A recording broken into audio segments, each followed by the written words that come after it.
Welcome back to Teacher Talk. I'm Andrew Laura, your host, and today I'm with my first guest, Mr. McGough. Now, I want to get back into your background. I know we're talking right before the podcast.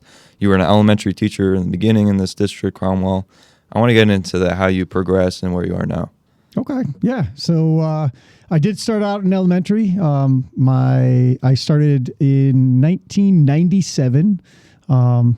And actually, technically, I started the year before that. I did 1 year as a computer teacher assistant. So teachers would bring their kids to the computer lab, and the teacher stayed in the room, but I sort of directed the lessons in the computer room. So that was really my first year. That's where I started. And then that following year, one of the third grade teachers retired. And so I applied for that job and took on that position. And then taught third grade for a couple of years. And then I did something called looping with my class, which is where I would take a group of third graders and I would teach them third grade. And then I would loop with that group to fourth grade the following year. So I taught them both third grade and fourth grade. I had that group for 2 years. And then I would go back to third grade the next year and take another group through 2 years. So I did that looping like for about 2 cycles, and then they sort of phased out the looping. And I wound up in fourth grade then, because after my last year of the loop, that was kind of when they stopped. So I wound up in fourth grade then. So then I taught fourth grade for several years. And I did that all the way till we started Woodside. So when I first started, Woodside wasn't around, and we sort of transferred over to that building. So at that point, first grade through fourth grade, kindergarten through fourth grade was at ECS, and then fifth grade through eighth grade was at the middle school. And then when Woodside Intermediate came about, they pushed the fourth grade from ECS, third and fourth grade up to the intermediate, and they brought the fifth grade down from the middle school. So that's where we wound up with the 345 building. When was Woodside built? Was it 2006? I believe it was 2006, yeah. It was definitely right around that time. And I was only in Woodside for about 3 or 4 years before I moved out of the classroom, which I did. At that point, I went completely out of the classroom and became what they called a technology resource teacher.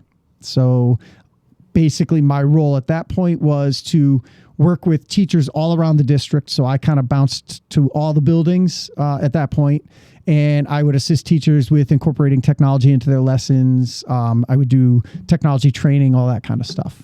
What year did you come to the high school here, and when did you start your title here, and when did you start this class, the news broadcasting class? Okay, so I came to the high school first as a technology resource teacher, so while I was still in that role, but it was several years into that role, so that would have been more like probably 2011, maybe even 2012, when I first came into this building. I was still in that role and did that for several years. And then at one point, they started talking about video production and wanting to do something which at the time we really had nothing of. We had a video production class prior, but the teacher that taught it had left, and so that sort of just kind of had fizzled, and so there really was no video production at all.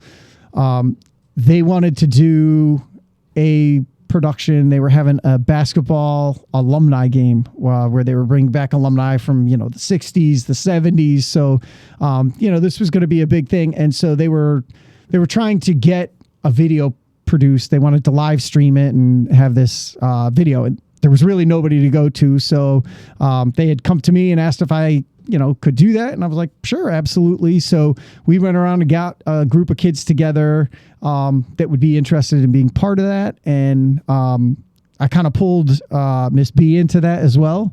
And so we gathered up a group of kids and we put that video together. And that was really kind of where it started, to bringing the news to back to high school.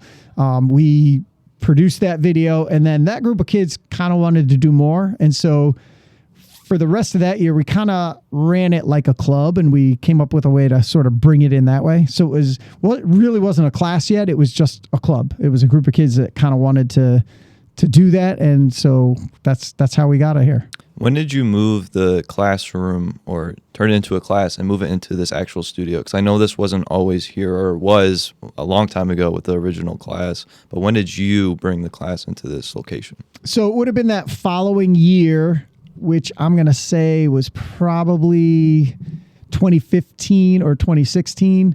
After the club, we were like, well, you know, if we're going to do news, we kind of need a place to really do that. And administration at that point was like, hey, this is great. They really liked it. And they actually wanted to turn it into a class. And they called Miss B and I into a meeting with guidance, and we're like, all right, so what do we need in order to bring this into a class? And so that was kind of how we were like, well, we need a space, and we're going to need some equipment. And, so it was sort of piecing those things together, which is what brought us into this room. And, I don't know if you've looked back at some of the old footage, but like when we first started, it was this room, but it was literally just the blue walls. There was no set. There was no backdrop. It was the blue walls and a desk. And bare bones. Yeah, that was literally it. And at the time we were using, iPads as cameras, and, that was what we had working. I remember when I started as a freshman, it was a lot different from where it is now. And I could see the progression from where it is now, and that's just in 4 years. How have you seen it from when you originally started in this classroom to now? I mean, how has the interest level grown? How has the equipment you've gotten grown, and your knowledge based on it too? How much have you learned as a person too? Yeah, so I mean, it's definitely changed. As I said, we started off on just literally using iPads as our cameras, and so that was very beginning level, and in the grand scheme, less authentic. And as I've told you many times, my goal is to make it as authentic of an experience, because that's really, in my opinion, how you inspire kids and, let them see what they can do and, what it would be like in the real world. And, hey, is this something I'd really like to do? So, slowly but surely we progressed. There was a span, I think when you were in there, probably your freshman year, where we were using, they were good cameras, but they were older because they were donated from, I believe it was Southern Connecticut State University donated our first set of, good cameras. And so we were using those as our main cameras. And, again, they're good cameras. They're reasonable. They're not real studio cameras. So, again, the authenticity wasn't quite there. But, then through budget, we were able to purchase newer ones. So we at least had new ones that, used common normal formats for nowadays, which again, brought us to a new level and helped us out. And then more recently, in the last couple of years, we've gotten a grant that has a couple different grants actually that have allowed us to purchase, not high-end studio equipment, but real studio equipment. So I would say our experience now is authentic as it can be. And I think the interest level continues to grow with that. I think we have a good program at the middle school, which helps, where it sort of peaks that interest early and lets kids sort of get their hands on it at that early stage. And so then when they come here, some of that interest is already there. But then seeing what we have in here in terms of capabilities, our studio, and I also think transitioning to doing a daily news is really helping with that too, because people are more likely to see it that way. In your day, when we did the news broadcasting class, we did a once a week broadcast. It was slightly longer. We covered more than just Cromwell High School news, but it was only once a week. And now we do it more as a daily broadcast. It's more announcements, but in a news style. So I think that is getting a little more viewership for us, which of course helps with the numbers. How much have you communicated with other teachers, like around the state even, who have a similar class? How much have you, branched off with ideas and teaching the class with other teachers? Yeah, we definitely do a little bit of that. I have met with a couple, and in some cases, we have sort of a more developed program. And so it's more me kind of giving them some ideas and helping direct them. But I've certainly gotten ideas from other places. I love to go out and visit other studios because, whether it's, a set design idea or a process idea, like any ideas can always make you better. And so that's my goal. Again, as I said, I always want it to be authentic and I want it to be as real as possible, but you want it to function smoothly and run smoothly. And so getting ideas from people, that's how we all grow. So I try and get out there as much as possible, both to professional studios. We've been to every local news service in Connecticut. So I think all of those things are beneficial. Getting out there as much as possible is really important. What's it like being in a smaller district in a smaller town? What are the benefits of having that, less students, and what are the challenges too? Obviously less funding, but less connections with other teachers. What are the pros and cons of? So it's good. It is good being in a small district. I think in some cases, smaller numbers can be beneficial.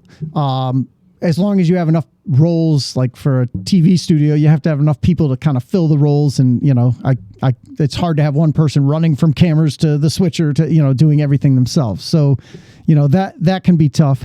I think financing is one of the tougher pieces because how do you justify the big expense of all the equipment, which this is an expensive field. So how do you justify that when, it might only be affecting, 6-7 kids? Is it worth the money? Obviously, in my opinion, it is, because I still think our job is to prepare those kids for the real world and for, experience in the communications field. So we need to bring the best possible equipment to them and give them the training they need. So to me, it's worth it, but it's harder to justify that, I think, in some people's minds. All right. Thank you, Mr. McGough. We're out of time, but I appreciate you doing this podcast. And tune back next time for episode 2.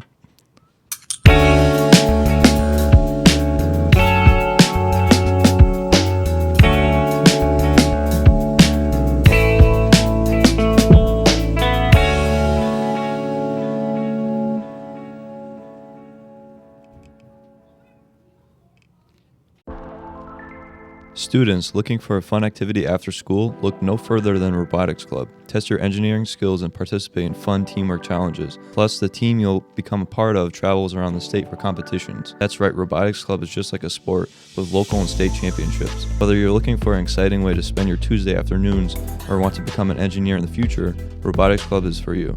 See Mr. Borgia in room 207 for more details.